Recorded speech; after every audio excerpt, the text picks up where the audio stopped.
up downtown. Went up downtown.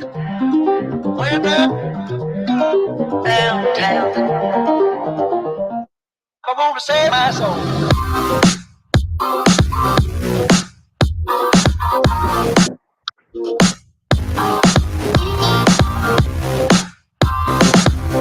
Happy St. Patrick's Day! Went up downtown. I went up downtown.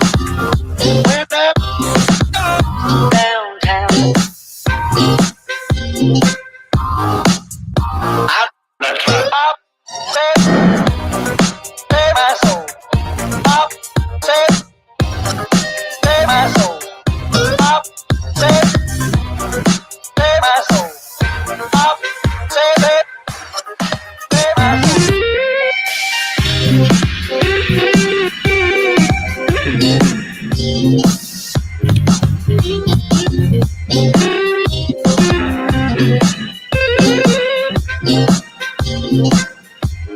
soul.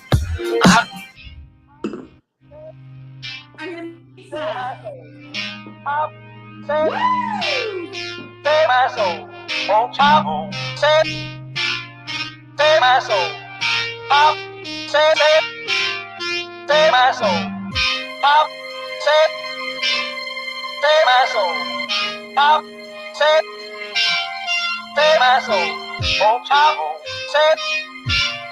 Save my soul. Save my soul. Save my soul. Won't you save my soul. Save my soul. Save my soul.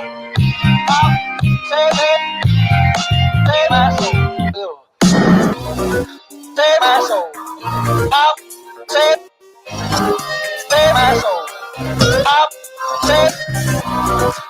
my soul. Save my soul. Went up downtown. I went up downtown. Went up downtown. I was walking out one evening late.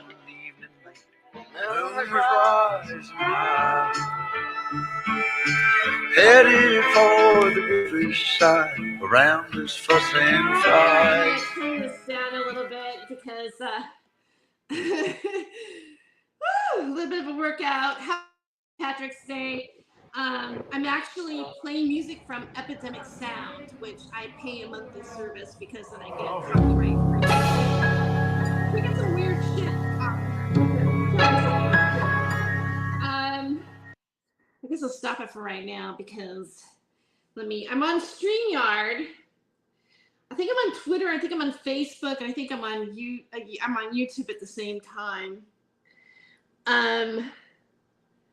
Yeah. So I think if you can't post comments to some destinations. So, but I can, so many comments in the chat, I can make a comment here and then, put something down on the bottom. So anyways, I hope you guys are all having a great St. Patrick's Day. I don't know how, I can't tell how I'm actually going off of my new iPhone. I got an iPhone 14 and I was able to get a trade-in and not really have to pay for anything. It's my plan doesn't change. And I need it because I'm doing a lot more media on my phone now in terms of the journalism classes I'm taking. I'm learning mobile media editing. I have a mobile media editing class. And I did a video, not here on YouTube, but when I was in San Francisco, I went to the college journalism conference.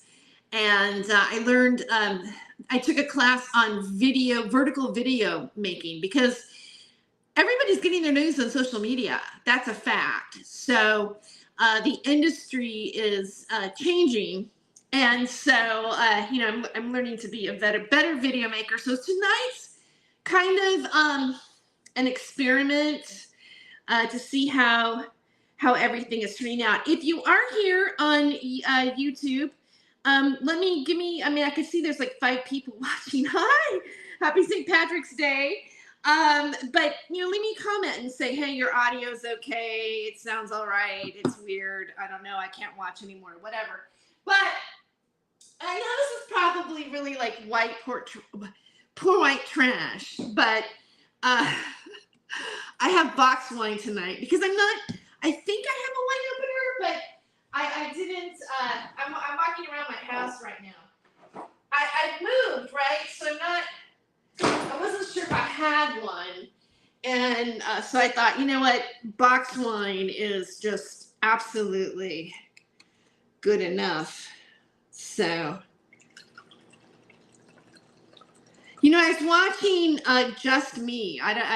If this is on Twitter, you might know what I'm talking about. If you're on my Facebook page, you probably don't, because I don't really discuss this too often on my Facebook page.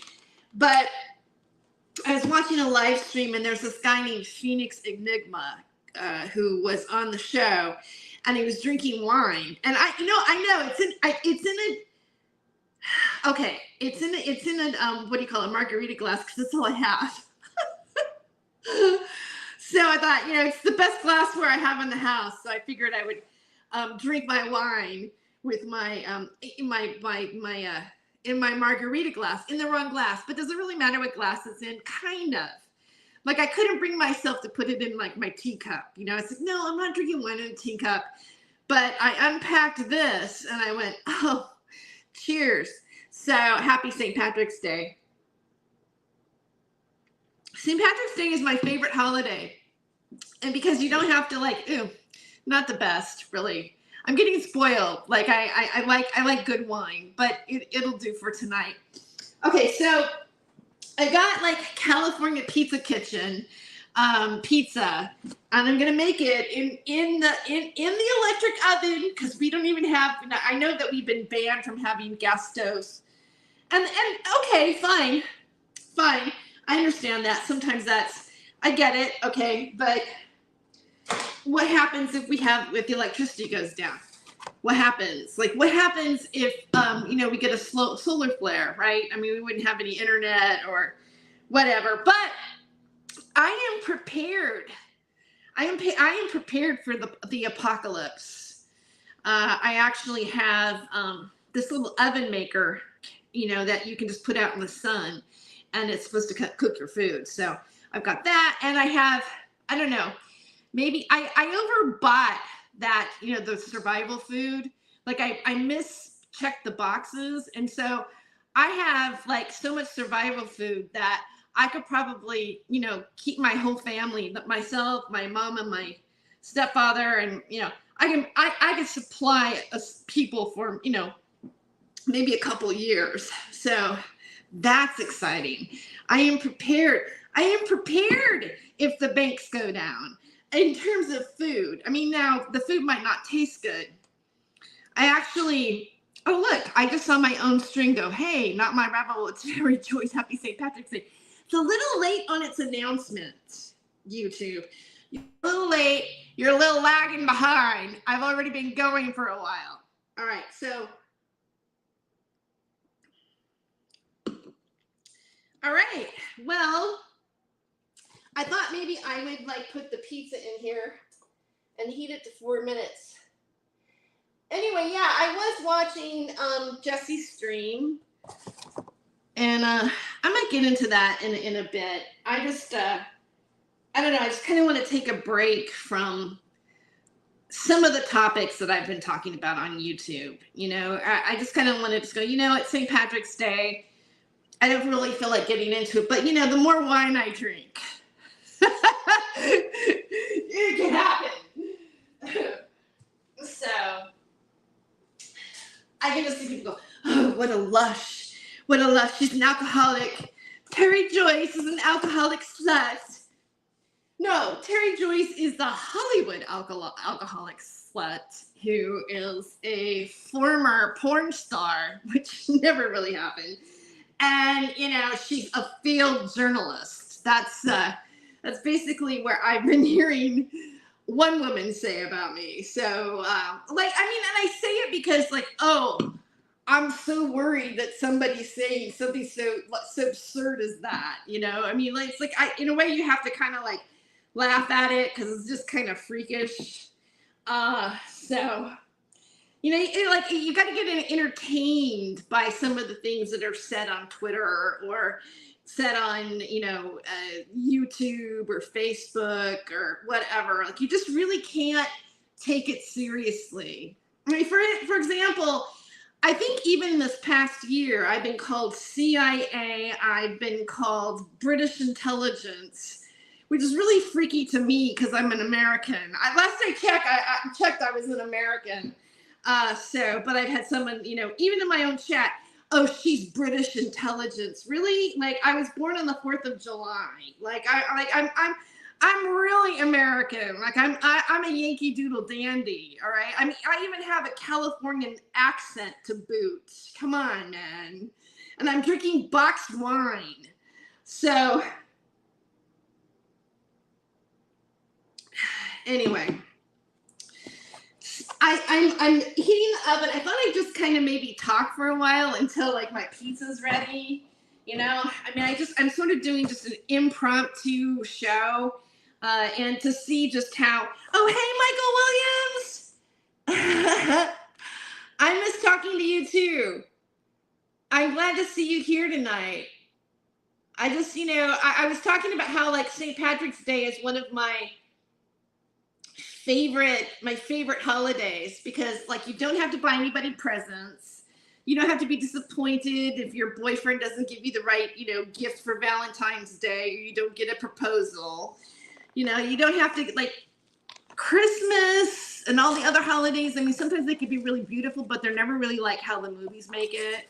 But we always have all these great, heartwarming Christmas films.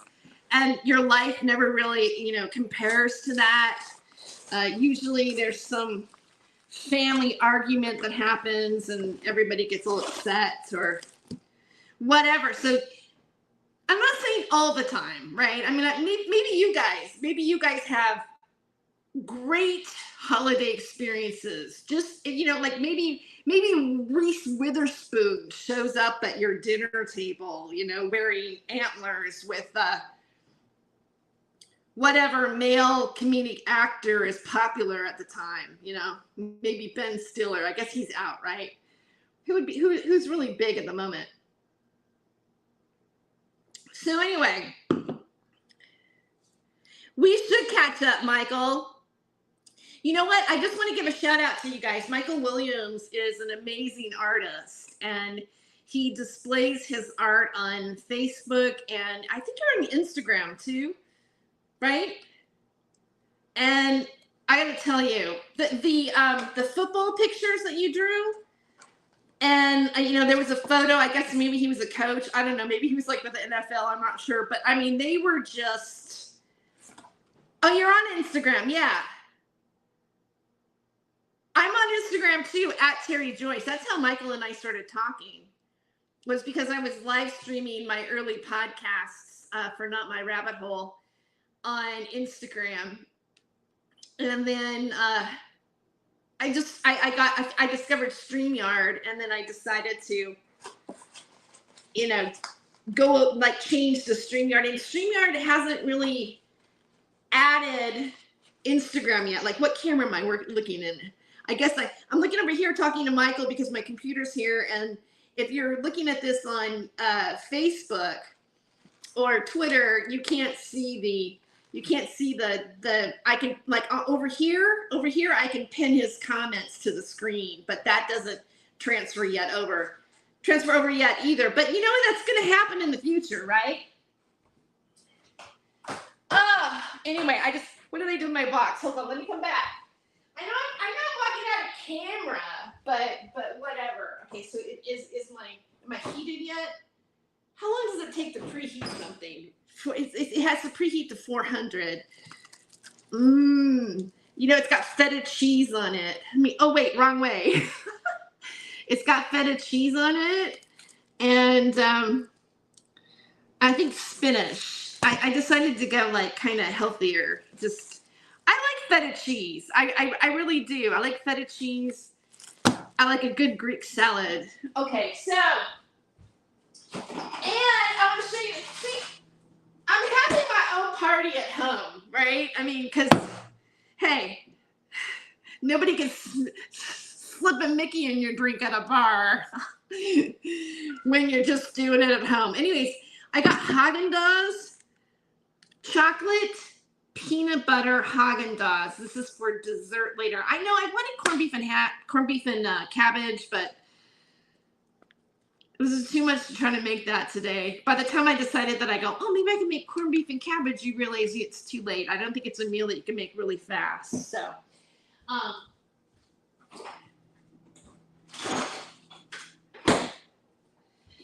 anyway, I haven't live streamed in a while on YouTube. I've done maybe like, I uploaded a short video. I took some footage of a protest while I was in San Francisco and going to the conference. And I uploaded that to Instagram, Facebook, and YouTube. I guess I should tell you about that story. I want to tell you share something with you while I'm waiting for the pizza about something kind of interesting that was like, you know how like you have a series of coincidences? And a lot of times I feel like if I have, like when you have coincidences and it's all about the same thing, it's like, okay, why is this happening? Like there's a synchronicity happening to it. And so I'm writing for the Rampage Online, which is I'm just gonna say it. It's Fresno City College's newspaper. I know I have haters, and I hope whatever. And it's like, God, please don't stalk me. And you know what? I'm worried about that too. I think we should all be worried about stalkers or people that do things to you on the internet. Because just recently there was a podcaster that had a stalker, and she just recently, her and her husband just got murdered in Washington. So there are more of these kind of incidents that are starting to happen for people that are YouTubers or, they are on social media. And even though I outed myself, so anyway, but I figured that the people that are kind of like on me anyways, probably, I think they already know what city I live in, and there's only two colleges, so it doesn't take a brain surgeon to figure something out. So I'm not saying come get me, but I feel like what am I gonna do? Like we live in a time where there's a new app that was created where you can actually point it at your refrigerator, and then it will see what's inside your refrigerator, and then it will tell you what to make for dinner, like what you have in your dinner to make a meal. Can you believe that? Like, what would happen if you just had like a cucumber and some American cheese? Like, what do you make out of that? I almost want to get the app and just have an empty refrigerator and then see what it tells me. Speaking of AI, and I'm going to get back to the conference. I digress. Actually. See, this is not a planned show. I'm just like, this is a stream of consciousness. But speaking of AI, I posted something on Facebook, right, about how I just wanted to talk to a human being. Like the AI, when you call customer service. Oh, I just saw a friend of mine. Hey, Deborah. I don't know if you're watching here. Winter Moonshadow, hello. Happy St. Patrick's Day. It's great to see you here. Cheers. What was I talking about? Oh, I was talking about AI. So I needed to call Verizon because I got the new phone and I got to return the other phone. And I thought, you know what? It might just be easy if I just could go to the Verizon store and turn it in. But since I got it in the mail, I can't do that. But it took me like forever just to find out that information. It took me like 2, 3, 4 phone calls to be told, no, you can't do it. And when you call and you hear that voice, welcome back, blah, blah, blah, blah, blah. Welcome back, Teresa. You know, welcome to Verizon. You know how they say, and then they give you that choice of like what to decide that you have a problem with. But then like even sometimes in the first choices, like it's not any of those choices. So what do? So finally, it couldn't understand that I wanted to trade in. I wanted to talk about my trade in. I want to, you know, somehow first I said rebate, and then it gave me a link to go online to look at a rebate. It was the wrong thing. So finally, I'm like, at some point, I'm screaming at my phone going, I want to speak to a human being. I just want a human being, you know? And then when you talk to the human being, not even they make sense. I don't know. I'm just really frustrated. It was very frustrating today to go through the whole AI thing. AI can write our articles. No, AI, I heard this from a journalist, right, in one of our papers here, because we had this function at the school where we had like all the high school students come in, and like all the teachers and professors and the people that work in the business, you know, did seminars on photojournalism and you know, written journalism. And so I volunteered for a couple of hours to set things up. And I'm listening to this one reporter, and he was saying that there's some articles right now that are written by AI. Like they might be about real estate or whatever, but a human being isn't even writing it.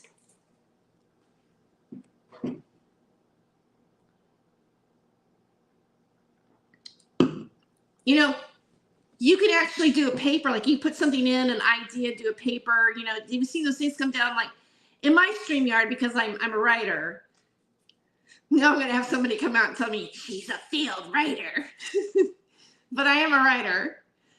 I blog, I've written, you know, I guess the big scandal for me right now is that I wrote a couple adult films. Oh, it's so horrible. It's really awful. And, you know, they were Avian Award nominated. I know.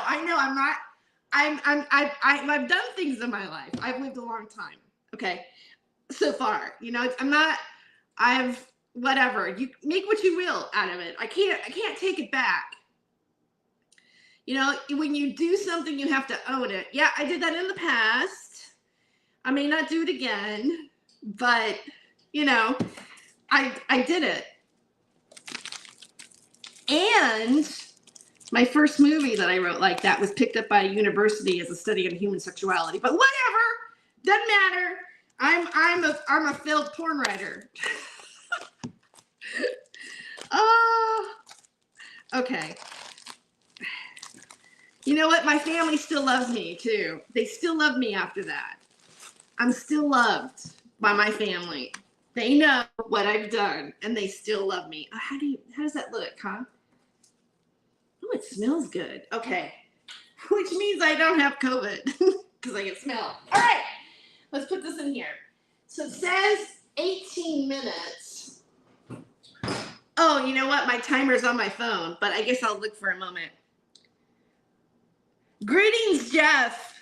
Happy St. Patrick's Day. Tell Persea and Bella that I said happy thanks Patrick's Day. Happy St. Patrick's Day. Happy Saint, not happy thanks. Happy thanks to you. But greetings. A damn good writer. Thank you. Thank you. I'm learning. I mean, that's why I went back to school.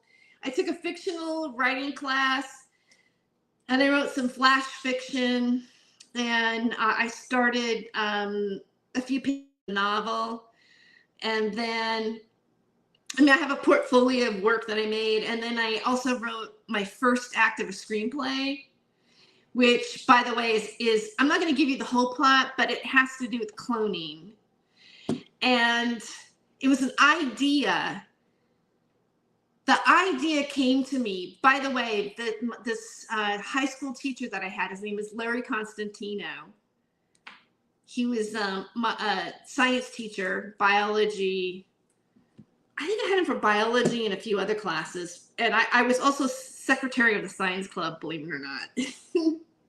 Yes, I was secretary of the science club when Mr. Constantino was the teacher. And I just found out today that he's passed away. So that was really, I was really saddened by that. And he was a cool teacher. He was very cool. Anyways, what gave me this idea for the screenplay, and I'm not going to tell you the whole idea because I don't want anybody to steal it, but he was the one that got me interested in cloning. He said one day they're going to be able to clone a human being. And I was really fascinated by the concept of that. He also said that in a desperate situation, a human being will also resort to cannibalism. And I know that's like even, ooh, don't bring that up because it has a whole bunch of ramifications with it. But I think it is true in the sense that, and I know that there's been pockets of populations over time, even in the early humans or even the early hominins, the other prototypes of human beings, it has been found, through archaeology that they also engaged in cannibalism. It's been determined. And I do know, and it's probably, obviously it's happened like the Donner Party or, the like certain plane crashes where, people were only, how did I get on this subject, right? But they did, right? So on a science level, it's kind of like, it's somewhat true. As a matter of fact, I think even like I'm trying to remember because I just sat into my class. I tutor anthropology, actually. I tutor Anthro 1. And I just sat into my class, and this was like something that my professor that I tutor for didn't say the first semester, but I believe the Neanderthals, that's the cool way to say it. It's actually spelled thals because of the German spelling, but cool people is what my professor said, is that we call them Neanderthals. There was an element of cannibalism to them too. Anyway, I digress. I told you I digress. Although, I'll get back to it. I feel sensitive to maybe how this might push a button with people, because that has also been associated with a lot of other things that people talk about. All right, and I'm just going to leave it like that because it's St. Patrick's Day, and I don't want to go all into all that stuff, but there's a definite mythology surrounding that particular topic. And not just mythology, so I'm just gonna leave it with that. Okay, so here's my story that I wanted to tell you guys. Oh, here you go. I'm a Persea just heard you. Oh, good.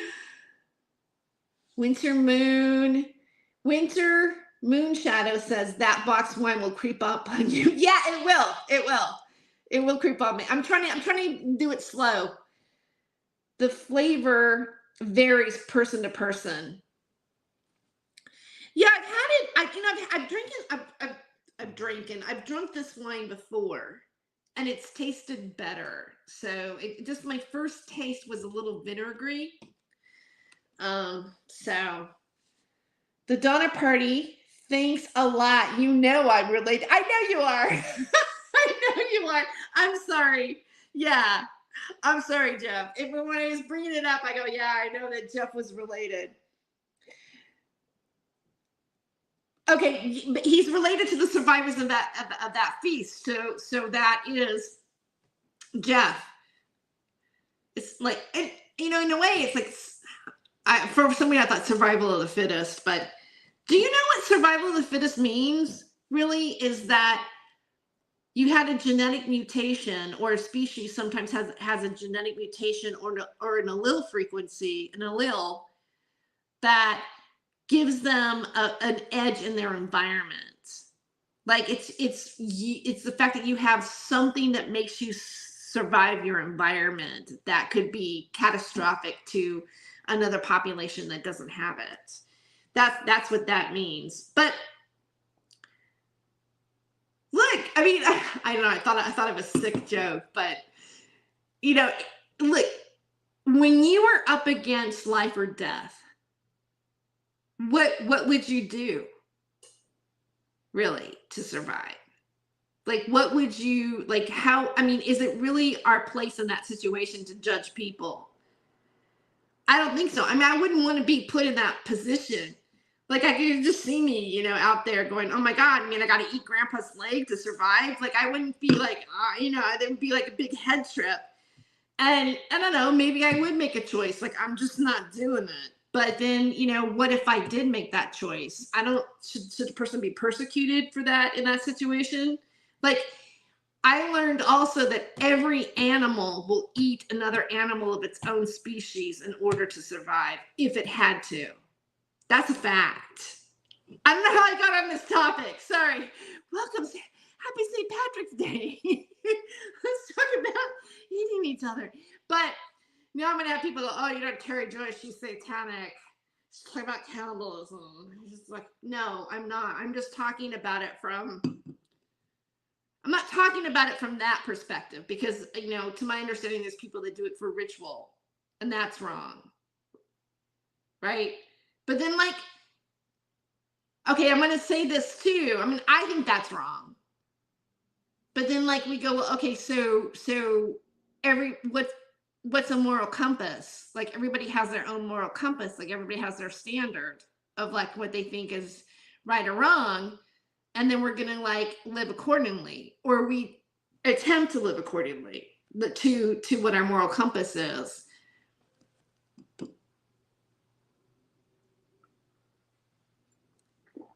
It gets better as you go. It gets better as you go. I have to say, it started out a little harsh, but it's getting a little better as I go. So if you guys are having, like, any ha ha ha ha ha. Let me see. The Donner Party. Thanks a lot since you, okay, I read that one already. Okay, wait. Ha ha ha. Okay, so I'm glad you're going ha ha ha ha. Ha ha ha. Ha ha ha ha ha. No, I'm kidding. Oh my God. All right. So why can't we have fun sometimes? Like, I'm really just wanting to have fun. I might say something controversial though. I can't help myself. Something might pop out that has been going on. Okay, so let's get back to what I wanted to tell you about synchronicities. Synchronicities and things that are coincidences. Okay, it's not ready yet. So we drove up there together. There was about 6 of us, 6 students that went to the college conference in San Francisco, the JACC college conference in San Francisco. And there was about 6 of us that drove up. It was about a 3-hour drive. And somebody, you know, wanted, like, we had an SUV. There was an SUV that was rented. And one of the other students, you know, Bluetooth playlist to the drive. And then somehow I think, like, something from Smashing Pumpkins went up, right? So just so you know, Smashing Pumpkins is still, or Billy Corgan is still, you know, popular with younger generations. Like, that is a band that has, you know, transcended, or not transcended, but stayed relevant. And so it made me think about, I don't know if you guys have seen this, where Billy Corgan was on, I think he was even on Alex Jones, or he was on some different shows, maybe even Joe Rogan, where he talked about how somebody shapeshift. You know, he was a reptilian, like somebody he knew, he said shapeshift. Now, I don't know if he said reptilian, but I think that's what he means. And, you know, there's this rumor that what he shapeshift into was Courtney Love. Courtney, like, they were intimate, apparently, maybe.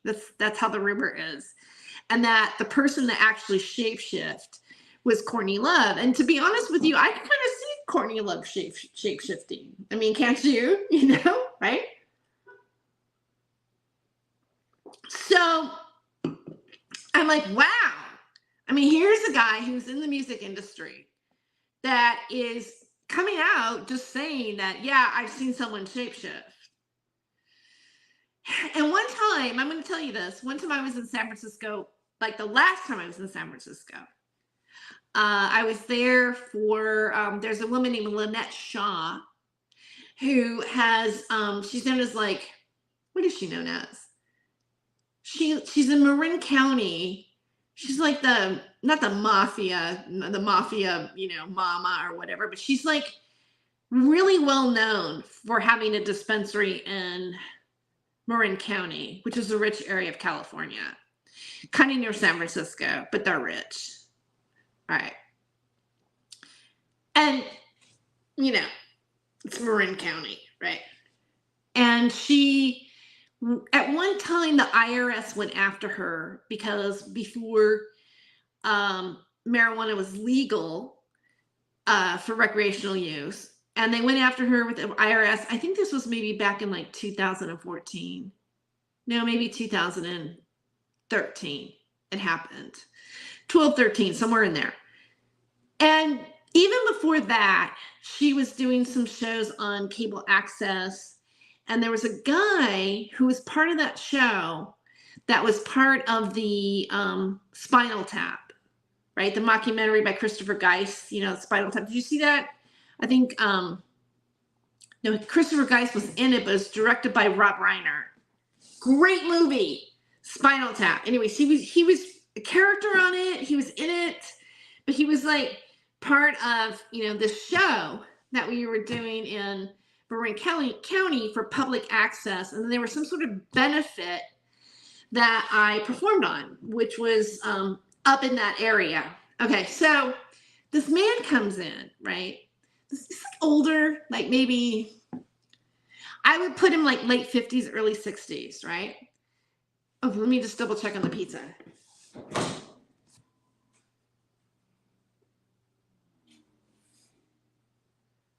Okay, maybe just a little bit time, but don't let me go too long. So, hi, Bella. Bella says hi. Hi, Bella. Happy St. Patrick's Day. You have a great father. I know you know that, but I know you have a good dad. Michael Williams. Very proud of you with all you've been doing. Thank you, Michael. Thank you. I appreciate that. I appreciate that support.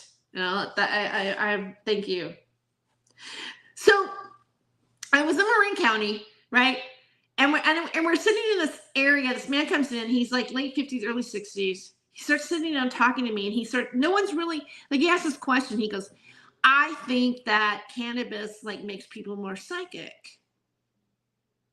And I do too. Like, I think I was told by someone who's psychic that when I do smoke it, I become more psychic.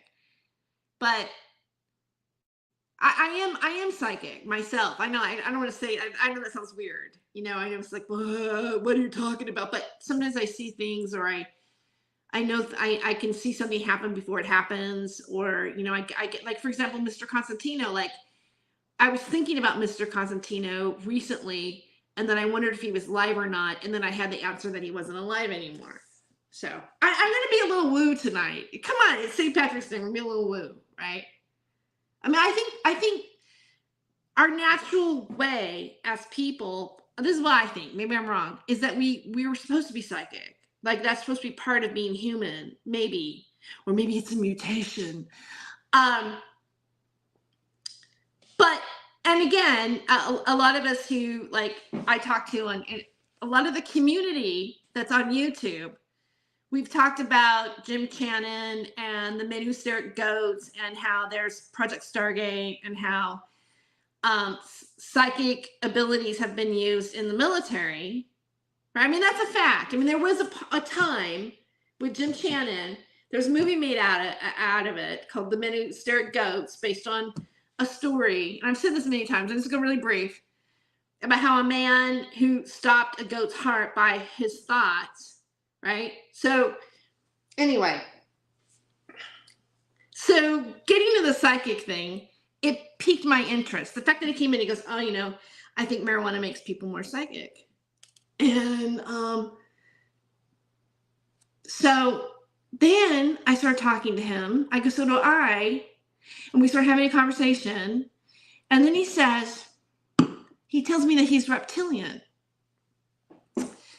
he tells me he's reptilian, and that he found out because apparently if you're reptilian and when you have intercourse, right, or you're having sex, that you can't hold your form as well. So that's when like it happens, when people see it.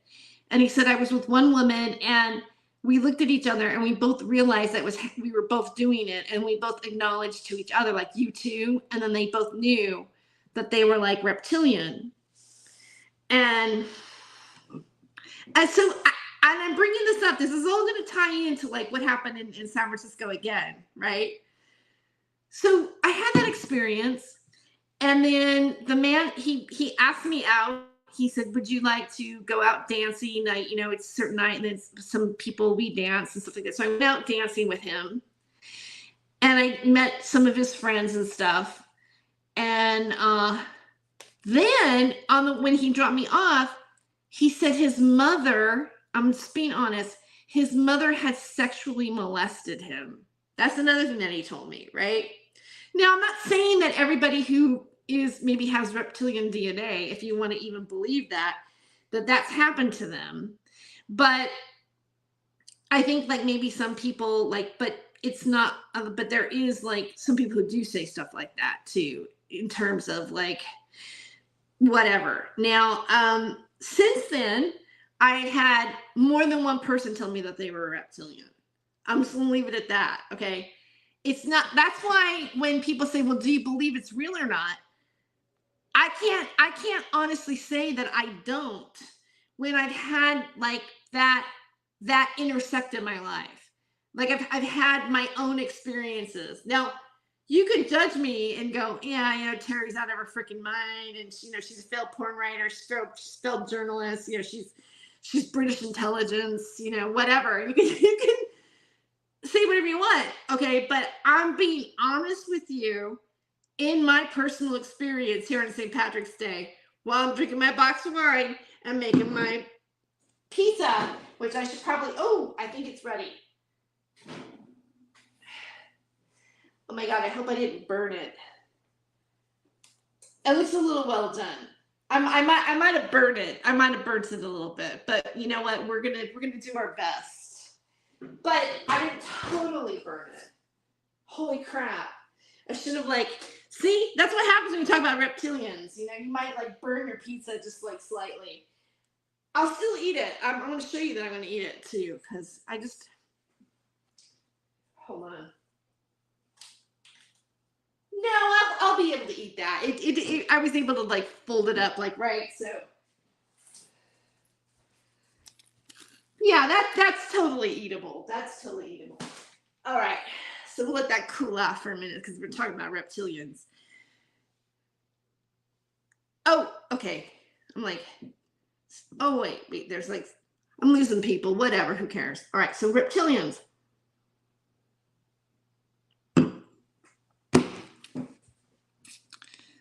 So that happened, the reptilian thing. So on the way up, we're talking about Billy Corgan and the reptilians.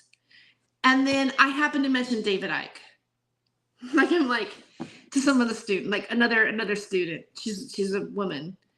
And I said, do you ever hear about David Icke? And she's like, no. And I go, yeah, he talks about reptilians and everything. And he's kind of been banned on YouTube and stuff. And, about how the monarchy are reptilian and everything and blah, blah, blah, blah, blah. And, okay, so that conversation happened. Then what the conference is that you go in and you watch a bunch of people, a bunch of, working journalists, professors, but most of them, even if they were professors, they had worked in the industry in some capacity, whether it was video, mobile media journalism, or whether it was, written journalism or however. And this one speaker, Dean Nelson, he wrote a book. It basically the title of it was my first class I took. And the title was, don't be afraid to get the interview, something like that. Which I don't really have fear talking to people really, but it was still a really great class, and he gave some really great interview techniques. But one thing that he mentioned was, like, one of the techniques that he mentioned was, he said that when you're interviewing somebody and you have to ask the hard question, like, you give them soft questions first, like, nothing threatening, nothing whatever, but you know that the audience wants to hear that, the hard question. And one of the hard questions for this particular example he was using, there was a woman that was pro David Icke. Not only was she pro David Icke, but she was also pro Palestine. And she was married to a Jewish man.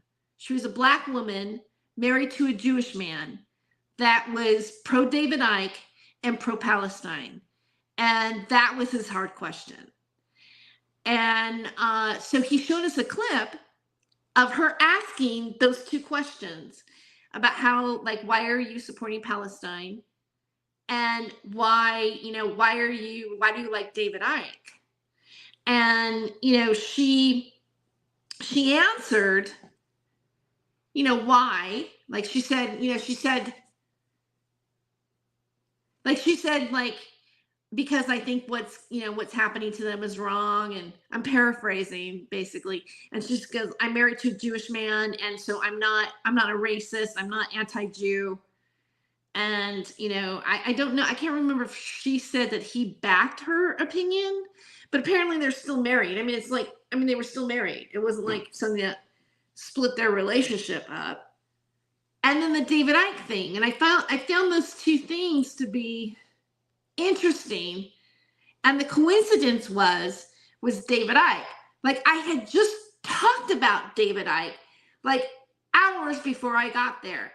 And I wasn't expecting to go to my first college journalism conference, JACC, and the first class I walk into, I wasn't expecting to hear about David Icke, right? Like, it was like kind of surprising to me. And I bought his book, and I went up and I said, I was just talking about David Icke on the way up here, on the drive up here, to one of the other students. And he goes, really? So what do you think? And I said, well, I really don't know. But it's really interesting how it has become a part of our culture. And I have reptilian jokes, by the way. And I have been on stage recently, and they are getting laughs. And my thought is that when something gets a laugh, this is what I know. I know you're going to say, she's a failed comedian. Well, I'm not really retired, so get over it. But the reptilian jokes are getting laughs. That means that people know it, that it's enough in our society that almost like you say it, it's like, what? I mean, like, I know the one student didn't know as much, but a lot of people know. They know about the Illuminati. I was in one of my classes, and even one of my instructors, she goes, so tell me about the new Illuminati. Are they going like this? Are they doing like, and they were all talking about it. Like, these are things that are becoming like, it used to be that, oh, we talked about this on Revolution Radio. Oh, we talked about this on American Freedom Radio. We talked about this on blank, blank, blank. We watched this on this alternative media. But what I'm saying is that there's an emergence of that kind of dialogue going between media. Like, there is definitely a connection happening there. I mean, like, look, we're getting information now. Like, it's coming out. We have unidentified flying objects. Like, there are UFOs in the sky. Like, there are, like, our president has been questioned. Of course, I saw a clip, and I didn't see the whole clip, but, Biden's going, well, you're rude. You're rude. I'm leaving now. And then he walks away. And I'm like, really? Like, you're being questioned about UFOs, and you're going to go, he doesn't have one. I'm like, no, I want to have an answer about this. about you, but I want to answer about this. And you know what? I tutor anthropology, right? But I was having a conversation with another one of our tutors, and he said, have you seen blah, blah, blah, ancient ruins, blah, blah, blah, blah. And I'm like, no, what about that? You know, and I go, look, science is just based on what you know, what's been testable in the moment. Science is ever changing. It's malleable. It doesn't stay in one spot. With new information, then there's a new science that happens. I'm just throwing that out there. I'm throwing do we really know? Do we really know? I know it's Happy St. Patrick's Day. But do we really know who we are? What this is? What our existence is? Do we really know? Do we really know? See, I think that we have cognitive, okay, I'm slurring now. Probably like Denise Mattel is going, she can't say the word cognitive dissonance correctly. Okay, we have cognitive, because I stutter on stuff, dissonance. I don't have a script in front of me. I didn't have this written down. This is improv. When you're improv, it's not perfect. Cognitive dissonance. Cognitive dissonance. Cognitive dissonance. Cognitive See, now I'm not going to be able to get it right. You know what I'm talking about. The CD. We got the CD going on. Cognitive dissonance. Okay. Helena Blavatsky. That's what I got criticized for.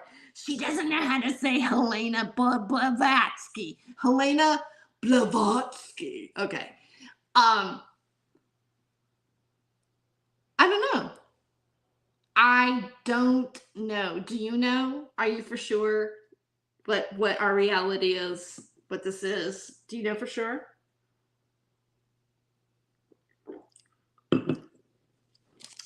Are there reptilian people? Do they really shapeshift? Okay, so let me take this conversation a little farther. And I'm going to go pretty soon because I'm going to eat that pizza. We had this video on spot competition. Like, I'm really into making videos. I love doing live streaming. I like the phone. I like what the phone can do. I like the fact that you can just tweet something out. Like, I don't have to write a letter to an editor of a newspaper to investigate or see something or write something or make an observation or have a connection. And I'm learning, even as a journalist, you need to, Twitter's important. Your own Twitter account, your own Facebook page, your own presence, your own online presence is important. And even when you're hired, here I am talking about David Icke, we're not going to hire her. She believes in David Icke. I just think it's good to put something in the interesting box, at the very least. I'm not going to sit here and argue with people and say, I know for sure that, there are shape-shifting reptilians, or that there's another type of DNA out there, or that there's something else happening. I'm not hardcore that I'm like, oh, this is exactly what it is. But because of the fact that I've had people tell me that they were, and some of the people that told me that they were, I knew very well. On a personal level, I can't say that I don't believe it either. Right? Either they're completely insane and have bought into something, or they're actually really telling me something that's true about them, and that this is happening, that there is more than we think is happening. And that's why, for me, on a personal level, I go, well, I can't say one way or another. I've never seen anybody shapeshift. if I saw somebody shapeshift, I went, holy shit. And then I was like filming it with my iPhone 14. And then I was able to like post it or tweet it and go, hey, a real shapeshifter. Then I would say, yeah, I saw it with my own eyes. I was able to record it on the camera. And here is this person shapeshifting. Not like somebody's like, not like, you know, Keanu Reeves' fingers like wrapped around like whatever, doing slow-mo during the Matrix or whatever. Not something like that. Not like a weird moving camera, but like, you know, in real time, somebody's like actually really shape-shifting in front of you. And you're like, holy crap, the guy has wings. You know what I mean? Then I would say, okay, yeah, it's real. I mean, until somebody comes out, like maybe even like, you know, a celebrity or something like that. You know, even then, like, let's say, what celebrity can we say would come out and say that they were reptilian? Like right now, who would you think would be reptilian? Oh, Moonshine, how to make a drink. Yay, we're drinking together. Cheers. Cheers, Winter Moonshadow. Yes, celebrate. You know, every time I drink, I'm gonna go L'chaim. Okay, because I think I was Jewish in a past life, but that's a whole nother conversation. They are always blurry photos, just like the Bigfoot videos. Yes, Bigfoot. This is a heavy topic. I'm gonna have to have a few drinks and then remote view it. That's hilarious. I want to read that again. Moonshadow says, Winter Moonshadow, my apologies, says they are always no, that was the wrong one. This is a heavy topic. I'm going to have a few drinks and then remote view it. LOL. That's funny. Remote viewing. Yes, another topic. Oh, you know what? I can turn this off now. I thought it was hot in here. Because God knows I'm past menopause. No, I'm kidding. I am actually, but whatever. I guess I shouldn't give that too much information. Menopause? Don't say that word. To the women who are past menopause. Woo! Drink up, babies. Okay.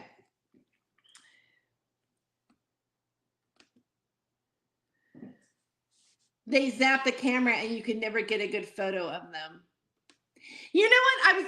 There was a time, and I don't have that Facebook account anymore, right? I had it uploaded to that. I might have it on one of my computers that I have hanging around me still that I don't do with older relic computers that you hang on to because of the content that's on it. But there was a show that I went to. It was in Longview, Washington. It was a comedy show, and they had a dancer that, you know, like a burlesque dancer, and I snapped some photos of her, and those photos, her head looked really like, it was like almost like she had a reptilian head on. It was really freaky. And I did get those photos, and I go, what is going on? And it wasn't just one photo. It was like 5, 6 of them. And I got to find them again. Like she had her, you know, lingerie on, right? Because she wasn't nude. But her head was like Pindar. You know what I mean? It was like, it was really, that really did happen. Okay, so when I had that, so I went up to Dean Nielsen, right? And I said, and I mentioned the thing about the David Icke, blah, blah, blah, blah, blah. Right. All right. So let's go past that, right? Then on the last Friday, a week ago today, and I had to turn in that video, right? And I had the video uploaded to this YouTube channel. I took some footage at a dispensary in San Francisco, and I asked them about industrial hemp. And I didn't use that. I didn't edit that footage for the competition because I figured the other footage that I ended up getting was more important. And I'm not saying that a dispensary is not important or that industrial hemp is not an important topic. But I thought I can use this footage later on and edit it and do whatever I want with it. Because when I went to the dispensary, I went in and I said I was a student journalist and I have a little press pass from my college, and I showed him my pass from the event, and I go, you know what, we're entering into competition because it's not just me doing the video, it's a team entry, right? So like I can't just enter myself in the competition. I had to involve one of the other students in it or more. And but I went in there to take the footage and do the interview. And I did. And the first clips I got, I went back to another student. I'm going to protect his name right now. I feel like protecting the students' names, right? Just because I'm telling my own story. I mean, I could talk about the journalist or whatever, say his name, but I want to kind of protect other people in the conversation to their identity. But I told, this other student who's a budding filmmaker. He wants to be a filmmaker. And he did the editing of the final of this other footage. And I showed him my clips and he goes, they're really stagnant. You got to move your camera around. You have to like bring it up, like go, because I'm learning like sequence. Like you do like the wide shot, the medium shot, the close up, the extreme close up, right? And then you edit and then you switch scenes or whatever. Like I'm learning basic composition of photos and things. And right now, one of my professors goes, well, this is the standard. This is what they want, blah, blah, blah, blah, blah, right? And then my anthropology professor that I tutor for used to be a filmmaker. And he's teaching an anthropology filmmaking class. And we were having a conversation. I was telling him I was learning these things. He goes, you know what? But sometimes the rules are meant to be broken. Like they're meant to be broken. They're not meant to be like when you're doing like, let's say a film about like an anthropology film, like, cultural anthropology or something like that. They don't want that. They want you to have a continuous stream because it's real, because you're not editing something. Because like when you edit something, it makes it dishonest. When it's like a full-on production, like they just want a rolling camera. Like in many ways, like in social media, like because you believe us, the reason why we're believable, because you see me in my kitchen, because I'm burning my pizza, because I'm drinking a glass of wine, I'm just talking. I'm not in that, like when you're like this, you're not beholden to the a controlled corporate media or whatever. That's why I think like social media or YouTube like exploded, and in some ways we had to be controlled and we had to be educated. Like when you say I'm a citizen, like there's a lot of citizens journalism going on, but the citizen journalists, they don't really understand the ethics that they should be holding themselves to. And I made mistakes. Like I'm learning things that like I go back and I go, oh, I made a mistake about this. I have to not do that again. Like you really have to do this, anyway. So let me wash my hand off because I got a little bit of. So I end up going to Subway. Like I'm hungry and I'm like, I'm going to go to Subway. And I go, oh my God, there's a protest down the street. Well, guess who's protesting? Palestine. So my first day I get there, I talk about David Icke. We talk about Palestine. What are the odds? What are the odds that the protest that I'm heading towards and I'm seeing is about genocide in Palestine? What are the odds? Right? Like who's writing this script?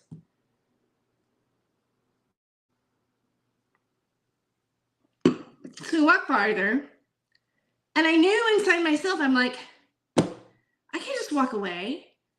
I can't just walk away and go, oh yeah, I'm willing to film a protest, but not this protest, not this one. Because like what I've been taught in journalism is that in journalism you give the voice to the voiceless. Like you give a voice to the people that don't have a voice. That there's something called social justice journalism.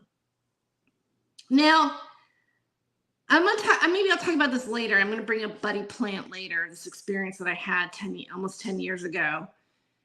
Well, maybe I should say it. Maybe I should say it now before I get to the rest of it. Back in 2014,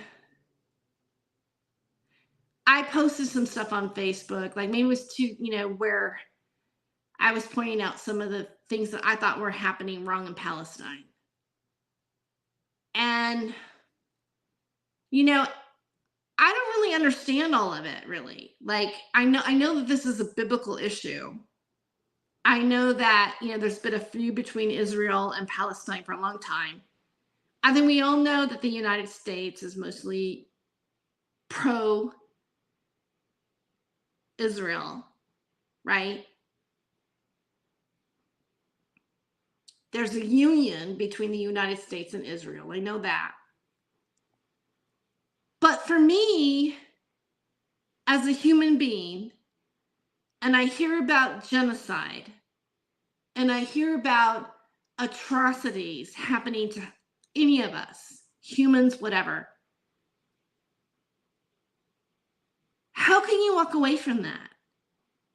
How can you, like, is there any time when that is like okay to anybody, to any human being? And we know Rwanda, you have what happened to during the Holocaust, what happened to the Armenians, we like when you think about like what genocide is, how awful is that?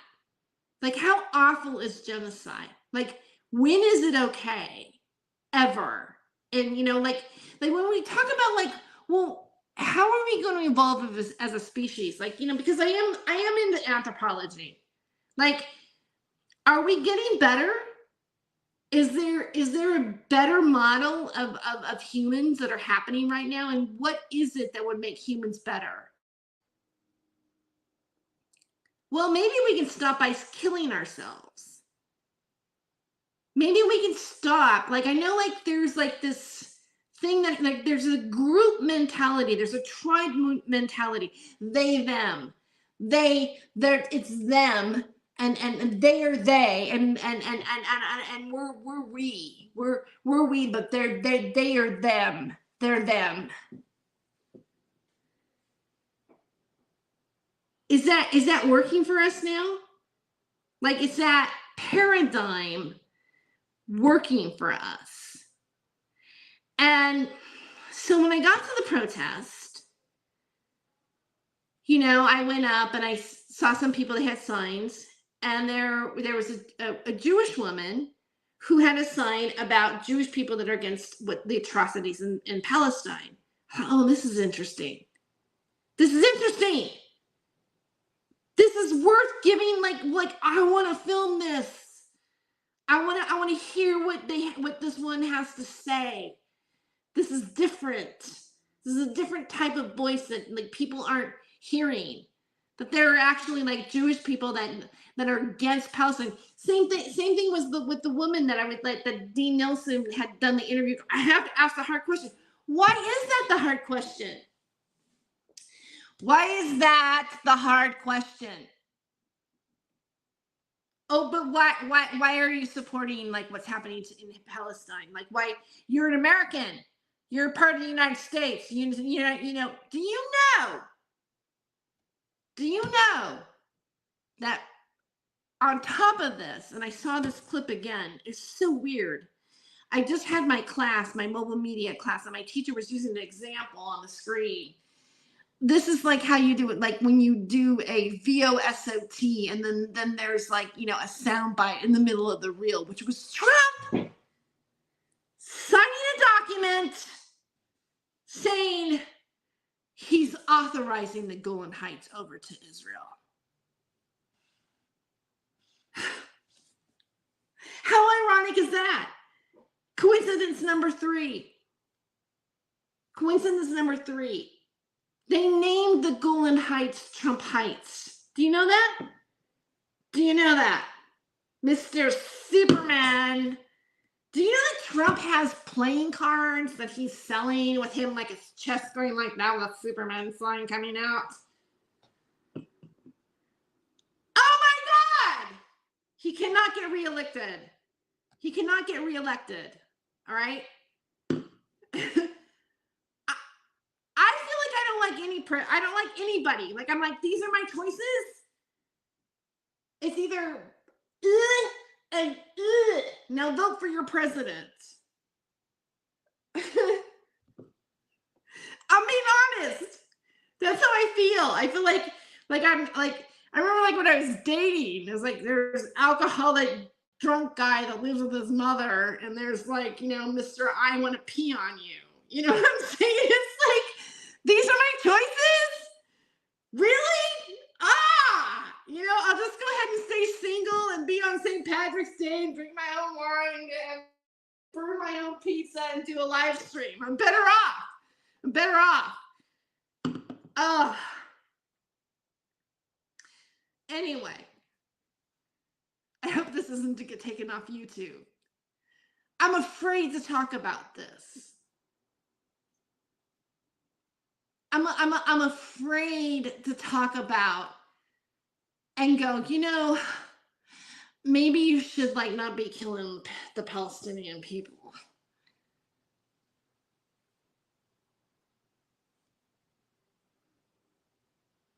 But it wasn't me saying it. I was just filming them. I was just taking the interviews. I was just, you know, giving a, you know, you're non-biased. I was filming them. There's no me in it. But I'm just telling you while I was doing it, what my experience is and what my thoughts are about it.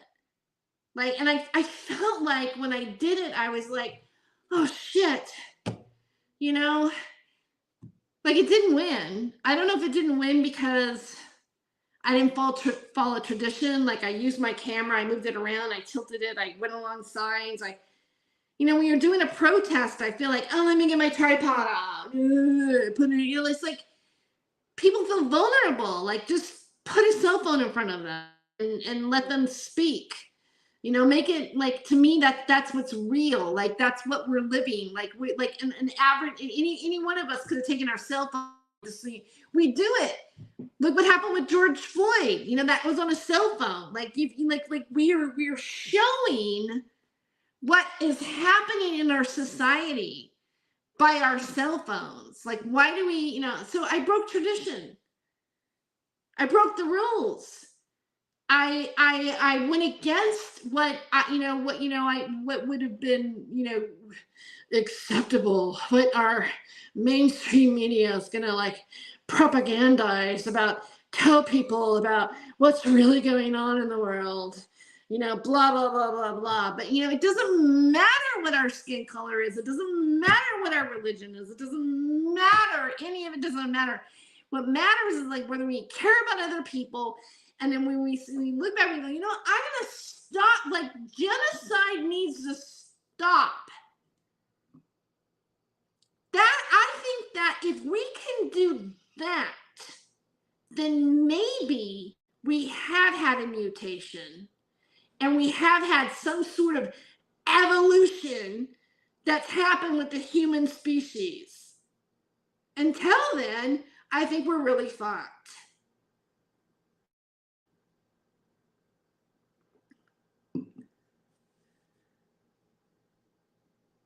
Okay, so I got people in here. Hi, Tams.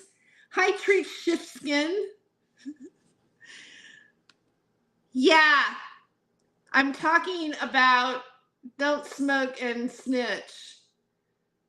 Yeah, so, you know, reptilians have rights too, yeah. Well, you know what? Yes, reptilians, I had a tagline to my joke is Reptilians Lives Matter. And I think Stephen Cambion has a t-shirt with that now, and I believe I sent him a message and we communicated, and I said, you know what, that's a joke I have. Like that's a tagline to my reptilian jokes, like reptilians, the other white meat, you know. But yeah, I know, Palestinians and reptilians. That was the theme of my trip. When what's your big takeaway from being at the JAC Community College Journalism Conference? David Icke and the genocide in Palestine. What do you think? Does that make me popular? Am I going to win any awards? No, I don't think so. So, it was so weird to see David Icke come up. I don't know. But it's sure interesting to think about what could happen. Like, it makes me want to hang out and just go, I gotta watch this till the end. It's like a really good film that we're living. It's like, are there reptilians? Are there, like, are we gonna be better human beings? Are we gonna be more loving? Are we gonna evolve? Like, what is the next, like, I would go, like, what's the next level of evolution? Is it physical, or is it spiritual? Is it compassion? Is it something else that isn't part of what we think is like the physical 3D reality? Like, what are we? Are we going to evolve? Are we another extinct species that another version of us is going to happen? Like, what made us think that that this was it? Because if you look at how we evolved, that there have been several different prototypes. We're not even the longest living hominid. I think Homo habilis has lived the longest than any other hominid species. So what's going to happen to us? In a way, I think because of the fact that, we've really evolved in a way. Like, we've got science and all this technology, and, I'm doing this, like, you guys are all in different places. Like, I'm on Facebook and Twitter at the same time as I am on YouTube right now. Like, like, it used to be like Austin Powers, like the Austin Powers movies, like, was just like in the 90s, and we'd see people talking on their cell phones, or Get Smart, or whatever, all the different television series that made it like, one day maybe we're going to be able to, like, communicate face to face, or I can just be sitting here on St. Patrick's Day drinking a glass of wine where you guys are in the chat with me. That's a synchronicity. Yeah, I know. And Winter Moonshine, I don't know about you. I think it's not the first time I've had synchronicity. Like, whenever I see it starting to happen, I'm like, oh God, it's happening again. like these are messages. Like, for example, and I think this too, like, I had my purse, and this one Chinese fortune cookie kept falling out of my purse, and I'm like, and I would pick it up and I'd see it and I go, God, whatever. I was like taking things, and it said, proceed with confidence. It kept telling us, like, proceed. And so today I'm like, okay, so I keep seeing this over and over again. It's like, it must be a message. Like, live with confidence. Like, own it. Own who you are. Just go, I am here. I'm ready. I can do this, this, and this. I don't need to be like, no, but to be confident in what, and I'm saying our, like, be confident in our contribution that we're capable of doing. Like, I just wrote, there's another seminar I went to, it was about putting you in your own story. And I went to that class. And because I was working, I just had an opinion piece published about, like, you're never too old to get a college degree. And I wrote it. I think it's kind of funny, but it's honest about the discrimination that you get when you're older and you want to do something, or how society will say, oh, well, you're this age and that age, now you go on Social Security, now you do this, now you do that, now you're obviously going to have to have some sort of medication because, your body's falling apart and blah, blah, blah, blah, blah. And sometimes I think like commercials and the way society sets you up and the characters that are portrayed in the media and blah, blah, blah, blah, because we see it, we actually manifest it. But because it's in our consciousness of like, oh, this is what's supposed to happen to me at this particular age, and I just might as well be it, and I'm probably going to end up with diabetes or whatever. So I really think that part of that like influences us to actually like live it. Like we conform to it. We conform to the standard. Like I'm finished now. And as an older person, I have nothing left to contribute to society. And I say no. Like even the Neanderthals took care of their elderly because there's proof that that's happened. That they took care of the less fortunate, the ones who had injuries or whatever, because they can tell this from archaeology. Do you know that chimpanzees and humans, like one of the things that's supposed to be common between us is that we have compassion. But sometimes when I look at chimpanzees, I go, the chimpanzee has more compassion than the human being does at this point. And then I'm going to get back to Palestine. Like, where's our compassion about like anybody going through genocide? It doesn't matter if it's Jewish people or Palestinian. It doesn't matter who it is. Like, when do we, like, okay, so I'm going to get off of that. I'm going to stop preaching on that.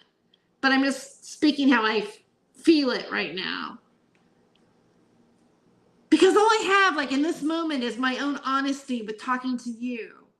Like, even if you judge me for it, like, even if you don't like the ideas that I'm, like, sharing with you, it doesn't matter to me. I can't see your faces anyway, so, like, I can't read you. And whether you not like what I'm saying or not. But at least we have the technology to say it. Now, somebody might take it down. It might only be up on Rumble after this. But why? Why would a message of let's stop killing each other not stay up on any social media? I mean, you could laugh about whatever you want about what I'm saying. Go like, oh, she talked about reptilians and, whatever and blah, blah, blah, blah, blah.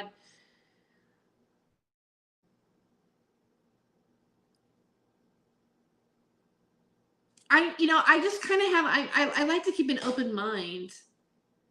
I have this friend, well, I still have her friend, I haven't talked in a long time. She's been ill. Her name is Lori Buckley. Her father was Lord Buckley, very funny comedian that apparently Lenny Bruce was a fan of.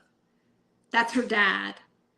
I would say things to her, like in this kind of topic. And she goes, Terry, just put that in the interesting box. Like, you don't have to really figure it out. I'll just put it over here in the interesting box. But what's weird for me is the interesting box keeps bumping up into my life. It's like the interesting box won't go away. It's like, we're going to talk about the interesting box at the JAC College Conference of Journalism. Oh, okay. And why is there a stigma on us? Like, why is there a stigma on speaking or questioning or going, well, maybe, well, it could be that way. I don't really know for sure. Or maybe it is this, or if I show you different facts than the facts that are approved by Facebook's third-party fact checkers, then it's not real because we're the authority and we're going to tell you what the real truth is.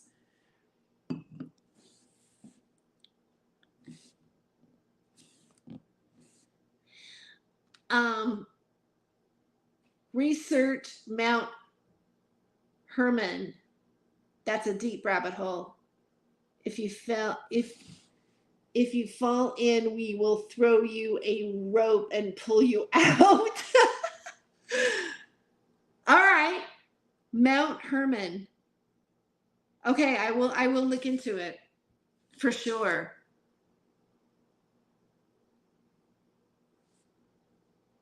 Oh, Winter, I'm over politics. I'm never voting again.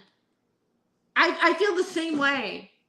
I mean, like the last election that we voted, I cried afterwards because of that. Because I had to make some choice. And when you're making a choice, you're going, well, I'm going to vote for the one that I think is going to do the least damage. Then that's when I think, oh, we're so screwed right now. I'm going to go soon because I've been talking for a while, and maybe everybody has. Maybe I should stop before I say too much, but I've already done that. So I could blame it on the fact that I have a slight buzz, but not much. It's 9:40. Happy St. Patrick's Day. God bless you guys all. Okay, so I had a point, and then I distracted myself for a minute. I'm going to say one more thing, and I'm going to go, but now I can't remember what it is. It'll come back.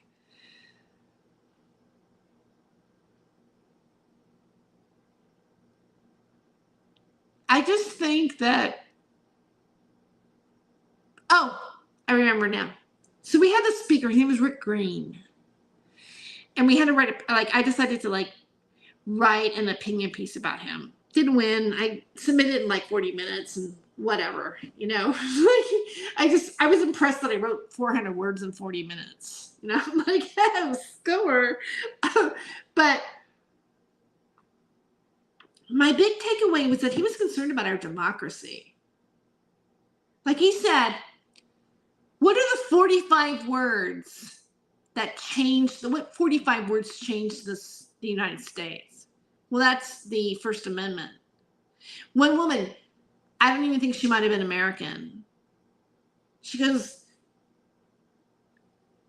First Amendment, she sat in front of me. We were I was in the second row. Another journalist, another student journalist is I think she's graduated, but she had a business card saying, journalists for hire. And I said, good for you. I met her and I go, good for you for knowing the 45 words. And she's like, oh, I watch a lot of Jeopardy. Well, she didn't say it like that. She goes, oh, I watch a lot of Jeopardy. It wasn't that way. She's like, but she kind of joked, yeah, I watch a lot of Jeopardy. And he kept talking about how and I know journalism is we're the fourth branch of our government. Journalists are the people that keep their government in check. And it doesn't matter if you have a degree, really. I mean, I want a degree. I want to know what I'm doing. But it doesn't matter if you have a degree. Because we're doing it right now. In a way, we are sitting. I'm saying I'm doing it right now. I'm drinking wine and having pizza and doing commentary. I'm more being a comedian than I am being a journalist. This is not journalism. It's my opinion, my experience. I'm sharing some storytelling. Verbal storytelling. And he just seemed to be so concerned about our democracy. Our democracy is in threat. I felt he was reaching out to us going, you guys are the future. You are the hope. You are, make it happen. But when we do, we lose our YouTube channels. We use our, we get screamed and yelled at. We get shut down. We have these corporate things like YouTube is it's owned by a private company. So if I don't fit into the paradigm, if I don't fit into what's okay, I'm not allowed to say it. And I don't like hate speech. I don't. But did you know that under the First Amendment, hate speech is actually protected? The only way that you cannot do hate speech and it's a violation of the First Amendment is if you incite violence with it. And then it's not okay. But we have so many restrictions happening on the platforms that we talk about. And every time, sometimes I like upload something, like the last protest I uploaded, I hold my breath and go, is this the one that's going to get me in trouble? Is this the live stream that's going to, like, you know, get me in trouble? Because if this was just a St. Patrick's Day celebration and like all of us were in the same room and we were like dancing to music and we were having a great time and going woohoo, and you know, just having a good time, having our little, you know, our one or two drinks, hopefully only one or two drinks, and we've, like, you know, ordered an Uber to take us home and we're all okay and drink responsibly, right? I would still be saying the same things and talking to you in the same way that I'm talking to you right here on this live stream. Because to me, that's exactly what we're doing. Like Moon Shadow, she has her drink. Maybe there's other people that have their drinks. Maybe we're all going, yeah, happy St. Patrick's Day. If we were having a real conversation, none of what I would say right now today would have differed or been any different. And so why should we be penalized for that?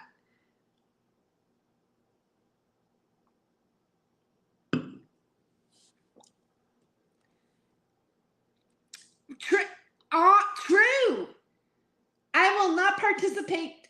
Treat Shiftskin. By the way, Treat, I think it's you.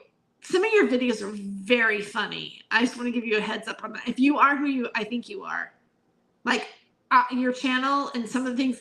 I mean, I know that it's about stuff that's not like mainstream, like people don't really like, what is this, you know? But I get it. So, not participate in either wing of the same bird. I agree.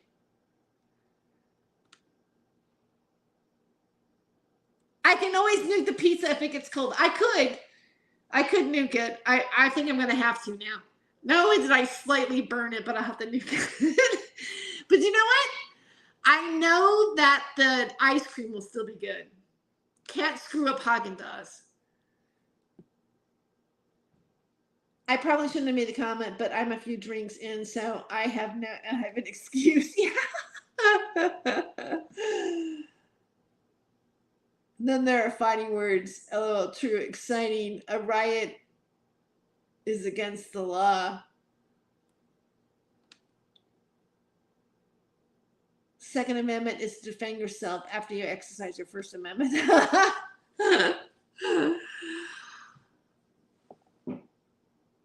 I love the United States. I know it's founded by Masons who, some of them are racist, but they did grow hemp and they wrote the Constitution on hemp paper. So that's a win-win, right? I know that this isn't a perfect country, and I know that we have our problems, but we still have a First Amendment. We still have certain rights that should be basic human rights. And it was upheld here. Like, I think that's really our best thing. This, our communication, our ability to question our government, our ability to be Bob Woodward, the ability to like expose Watergate, our ability to like say what we think the truth is, to be able to like go, you know what? I think this is real. Maybe David Icke isn't wrong totally. Who knows? But it's something that's worth fighting for. Like, I think it's something that I feel grateful. Like, I'm like, because like I know in Britain, like in the UK, they have to get some sort of like government certificate or whatever. Like they have to be, there's no certificate to be a journalist. You just do this, you just write something, you just say something, whatever, citizens journalism. Like the mainstream media is taking information from citizen journalism. They're looking at us. They're looking at what we're doing. They're taking what someone does on their cell phone and going, hey, do you mind if we take that footage from you? Is it okay? Can we sign it? Can you sign a release? We want to report on this. Did you capture this?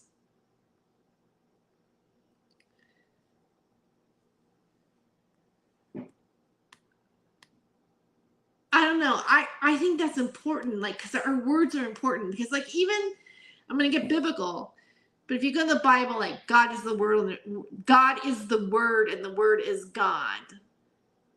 And then you can get even, like, into witchcraft and go, okay, spelling is a spell, and words are actually spells.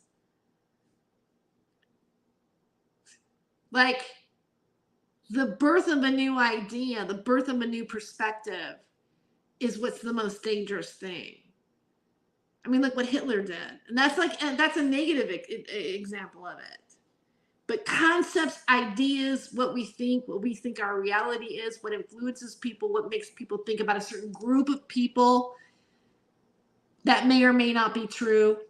Most likely, probably, if you're looking at a certain race of people or certain religion of people, and you're saying things about them, and you're like depicting them in a certain way, you're like, oh yeah, they should be exterminated. Who made you the exterminator? Who?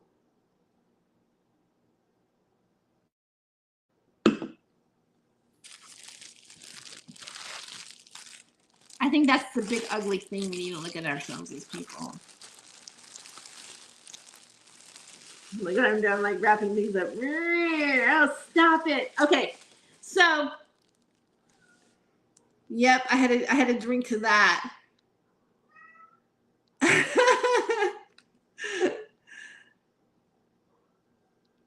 Okay, so hopefully, this stays up.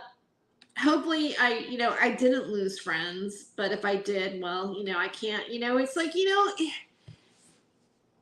you gotta say what you think, and you gotta be who you are, right?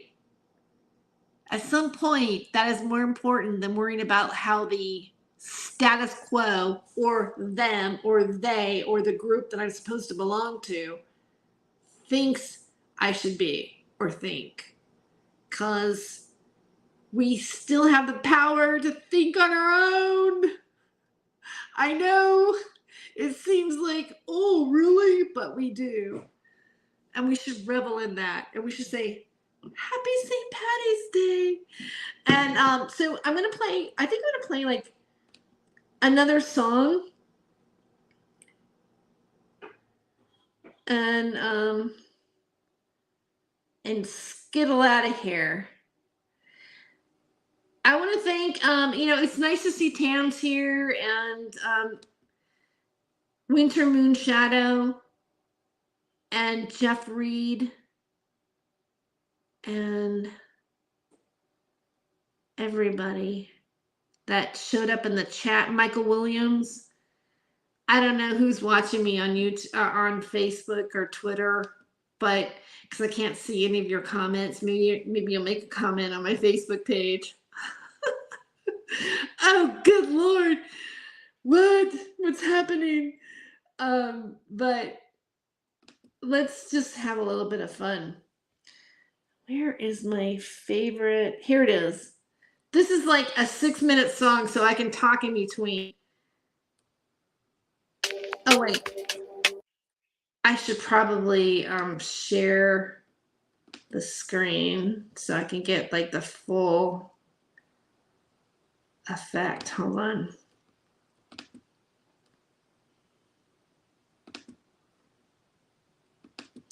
I'm going to put my earphones in because the only way I'm going to hear it so I won't get the back feed would be, let me put this like here. Okay, wait, let's do it like this. Okay, so we don't need like whatever, like we don't need that other stuff going on. I haven't had any wine in a long time. I'm such a lightweight. I do have a buzz now. Here we go.